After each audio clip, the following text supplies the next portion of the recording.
Good evening, everyone. I shall be presenting my study on to evaluate the effect of topical timolol maleate 0.5% on corneal endothelium following phacoemulsification, a randomized control study.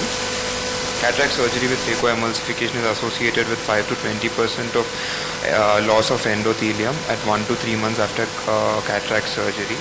More extensive loss resulting in a density of 600 to 800 can be associated with corneal decompensation and edema, which may require further endothelial keratoplasties or a PK. This loss may be attributed to CDE, amount of fluid used, nucleus chatter, or the IOP spikes.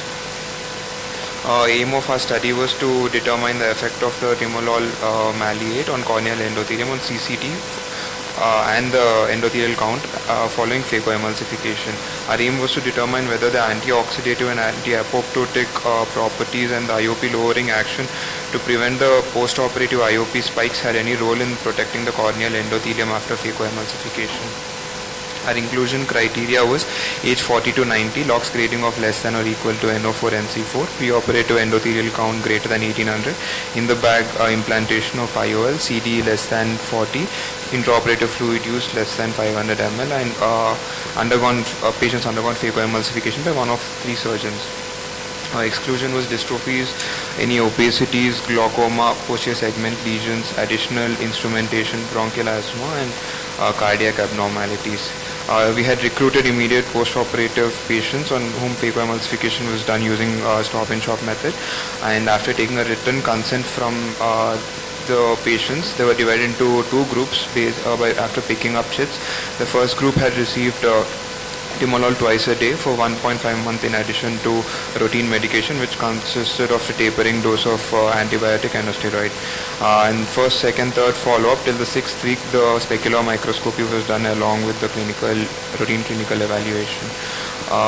And the results of the central specular endothelial count, the control group had 10.78% drop from a pre-op specular of 2768.48, and the test group had a 6.78% drop from a pre-op of 2715 count. This is to show a trend of how it had fallen in both the groups. We had divided them into 3 groups just by the drop from pre-op to day 1, pre-op to week 1, and pre-op to week 6, and in every group the difference was significant between both the groups.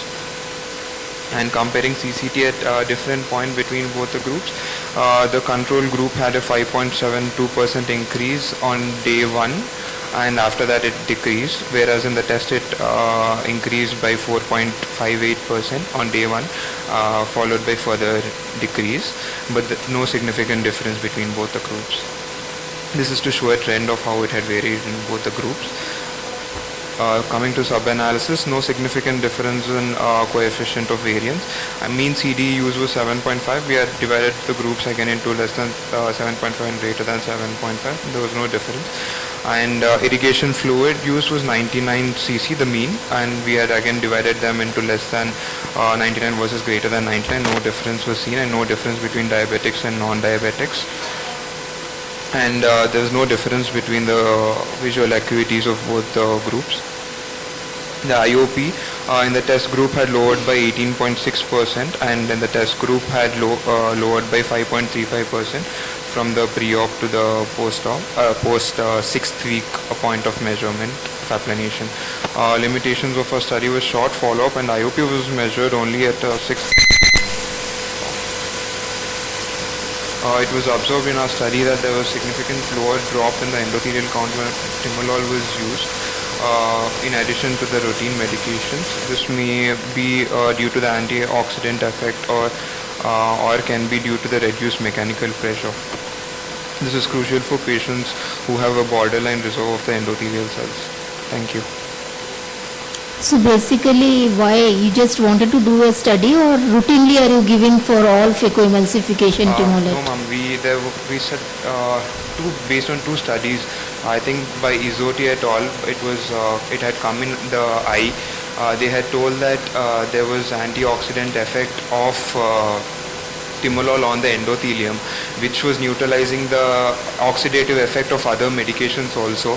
This was there, and our other study was, there was a study done on ripasudil, which had showed a better endothelial count post-op. So we had combined these two studies to check if the timolol also had an effect similar to ripasudil, where everyone was talking only about ripasudil. Maybe it's the IOP lowering effect that is causing the better endothelium, not the innate capability of ripasudil. So you wanted to just know, because as a phacoemulsification, a routine phacoemulsification, usually timolol is not given. It's not used, no. So what was the basis? Just you wanted to do this study to know what is the effect of timolol, or what was the rationale behind doing this type of a study when we are having a routine case of a phacoemulsification? We wanted to see if the techniques were the... No, because you wanted to test one drug, where you wanted to see normal phacoemulsification and see how the effect of IOP is going, or why did you, or did you want to have a safety or efficacy of this drug, which is already proven? So what was the rationale behind doing this There study? were no studies that had compared the use of this drug and the endothelial count that they had done. That I had told that Isotti et al., which was published in... You are not getting my point. If anyone, like why did you do timolol? Why not some other thing? Or why in a routine case have you done? Yes, you have done endothelial count, that is okay to know the safety, but why this particular drug? Yes, ma'am. That study that we had seen, so that wants to say that the study that showed it that was timolol has a cheaper protective compared to Ripatec and also. Okay.